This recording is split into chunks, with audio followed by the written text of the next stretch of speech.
jusqu'au 10 novembre, exceptionnellement, et avec le lien en description, 15 € offerts, sans dépôt nécessaire. Les amis, bienvenue, j'espère que vous allez tous très bien, très content de vous retrouver en ce samedi soir pour une nouvelle vidéo. Ouais, peut-être pas une vidéo comme d'habitude, parce que qu'est-ce qui vient de se passer? Nous sommes le samedi 26 octobre, 23h28, ce Real Madrid qui est resté sur 4 classicos consécutifs remportés, vient de s'incliner 4-0 à la maison dans le vaisseau spatial. Et autant on avait parlé dans la preview d'un Barça un peu baroque, exubérant, plein de richesses, pas forcément très élégamment équilibré, mais ça marche. On avait parlé du Barça de Flick, plus moderne, plus Vassili Kandinsky, un de mes tableaux préférés, plus organisé, mais avec quand même un côté très radical et ouais, tranchant, moderne, direct un peu. Ok, mais là, le match, c'est plutôt ça, quoi. C'est plutôt le cri. Ma réaction, c'est plutôt ce tableau célèbre magnifique qui a donné l'emoji du titre. Oui, c'est le cri, c'est la stupeur. Les partenaires de Lamine Yamal, de Robert Lewandowski, encore auteur d'un doublé, 13e et 14 buts de la saison en Liga pour lui. Les partenaires de Rafinha, qui lui aussi a encore planté ce trio. Il est absolument diabolique. Une passe décisive aussi pour Rafinha, une passe décisive aussi pour Marc Casado, que je trouve toujours aussi bon. Vraiment impressionnant le petit gamin. Et ouais, juste des Madrilènes poussés à la faute.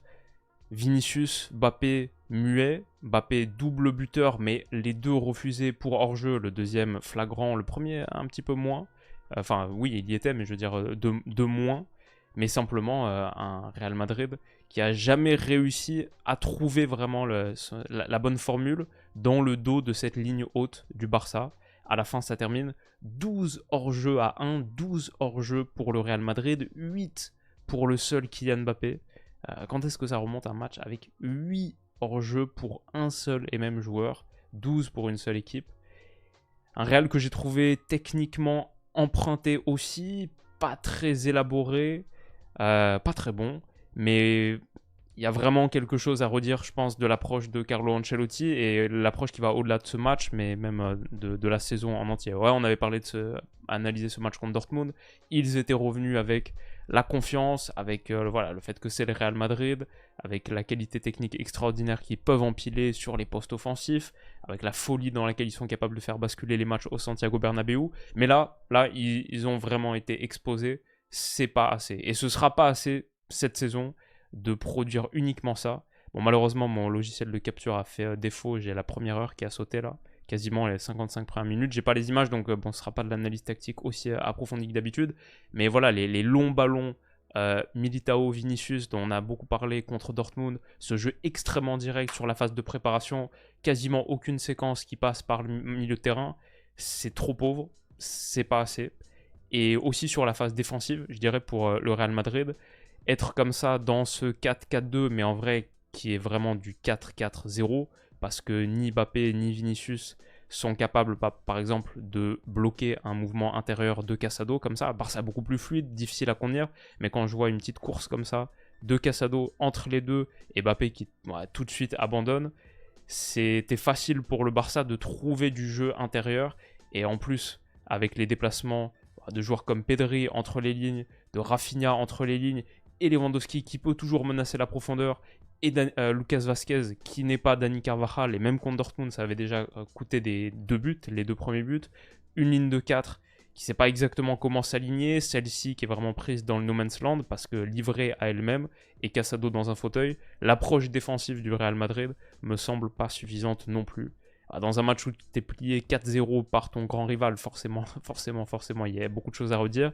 Mais voilà, pour moi, c'est un match qui est évidemment hautement significatif pour un Barça qui n'avait pas gagné de Classico la saison dernière, toutes compétitions confondues, qui vient donc de battre Séville 5-1, le Bayern 4-1, le Real 0-4 chez eux, et avant ça, des victoires 5-0, 3-0, un Barça qui est à quoi en Liga, qui prend désormais 6 longueurs d'avance sur les Madrilènes, 17 buts d'écart, une différence de but de 27 pour le Barça, 10 seulement pour le Real. Donc ouais, plus 6 points et plus 17 goal average. Ils ont 7 points en réalité d'avance, cette vraie longueur. Bah, c'est une victoire hautement significative pour eux, bien sûr. Le Real était sur une série de 42 matchs sans défaite en Liga.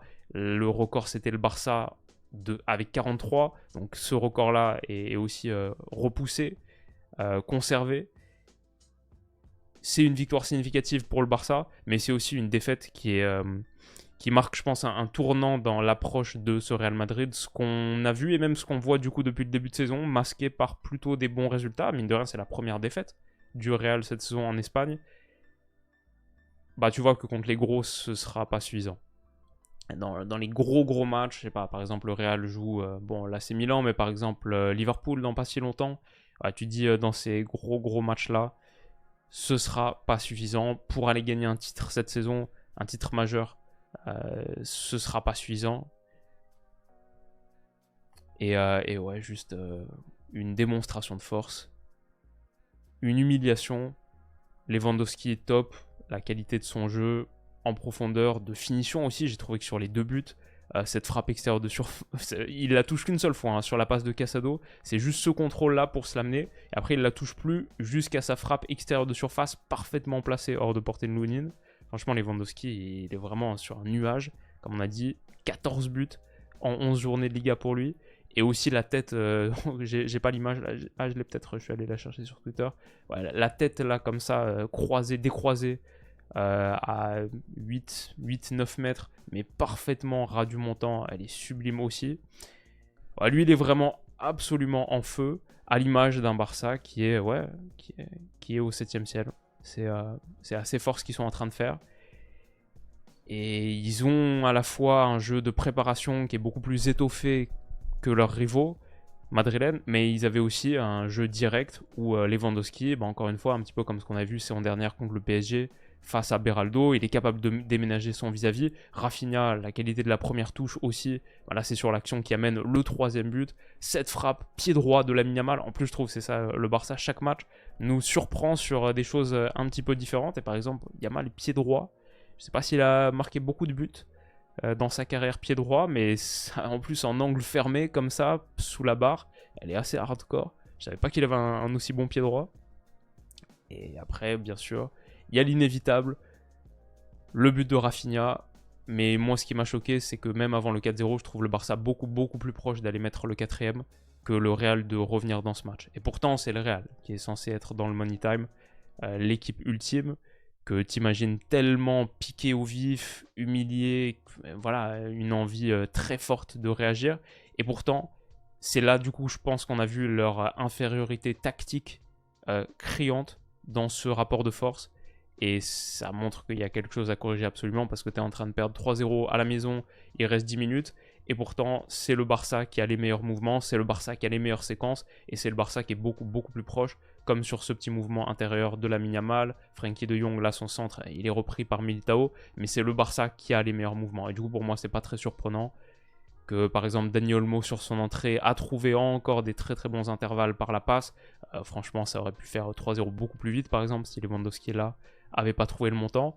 Mais ouais, juste sur des choses comme ça, où franchement, Inigo Martinez, là, il n'est pas du tout serré par Vinicius. Très facile pour lui de progresser sans opposition. Et à la fin, juste cette ligne-là, Mendy, Rudiger, Militao, Lucas Vazquez, ça c'est la ligne de 4 du Real.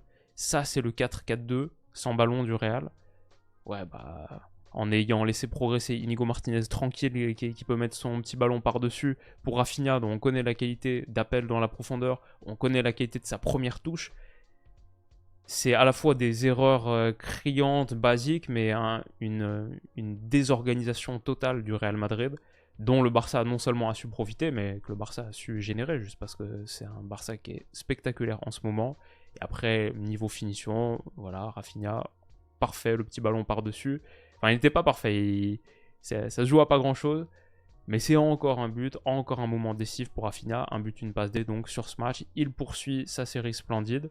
Et cette image à la fin que je vous ai prise juste parce que image qui illustre la non-performance offensive du Real, avec, comme on a dit, 12 hors-jeu, 8 de Mbappé Ils n'ont jamais su profiter de cette ligne haute comme le Bayern avait réussi à le faire pendant 20 minutes au dernier match, où je trouvais le Barça un petit peu fébrile. Là, franchement, ils ont vraiment réussi à tenir cette ligne haute. Et s'ils réussissent à ajouter ça à leur performance défensive, à leur arsenal défensif, s'ils réussissent vraiment à jouer le match dans la moitié de terrain adverse systématiquement et à ce que cette dernière ligne soit tellement bien synchronisée, comme on a fait une vidéo sur Puyol par exemple. On parlait de ce grand Barça de l'époque, sa capacité de pression, c'était pas seulement parce qu'ils étaient intelligents dans la moitié de terrain adverse, mais c'est parce qu'il y a une coordination de cette dernière ligne, notamment avec la communication Piqué-Puyol, j'ai mis dans cette vidéo, qui était spectaculaire. Bah là, le Barça renoue aussi avec ce principe-là de ligne haute, qui a réussi à mettre 12 fois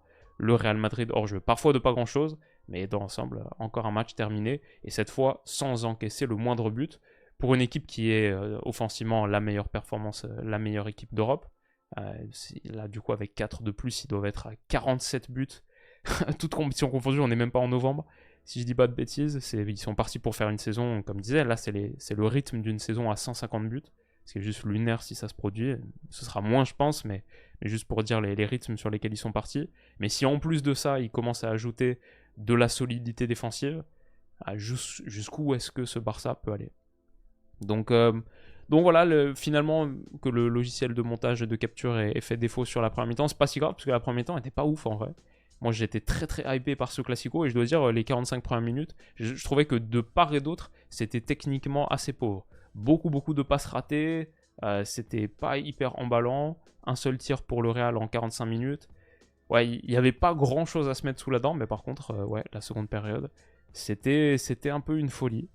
Et assez exceptionnel ce que le Barça a réussi à produire donc sur ce match. Ils sont tout en haut de Liga, voilà, ils ont pris de fait 7 points d'écart pour moi, 6 plus un goal average irrattrapable déjà, 17 de plus, un goal average ils sont à plus 27 maintenant.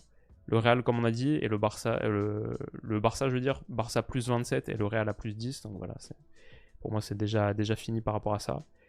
Et ouais, maintenant pour le Real, il va falloir se remettre en selle parce que, comme on a dit, il y a l'AC Milan qui arrive dans une paire de semaines.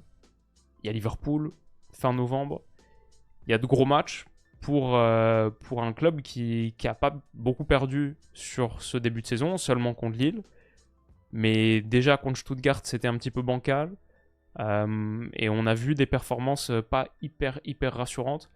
Je vois un collectif qui, tactiquement, a pas assez d'armes, je pense, pour vraiment aller là où il doit être cette saison. Beaucoup de travail pour Carlo Ancelotti et son staff. Et bien sûr, les grands sourires pour les hommes d'Hansi Flick. Qu'est-ce que vous avez pensé de ce Classico du samedi soir ? Nous, on se retrouve demain pour Arsenal-Liverpool, OM-PSG. Il y a Inter-Juve aussi, bien sûr. C'est un très très gros week-end qui se poursuit. Donc on va continuer de se régaler et rendez-vous demain pour plus d'analyses. Bisous.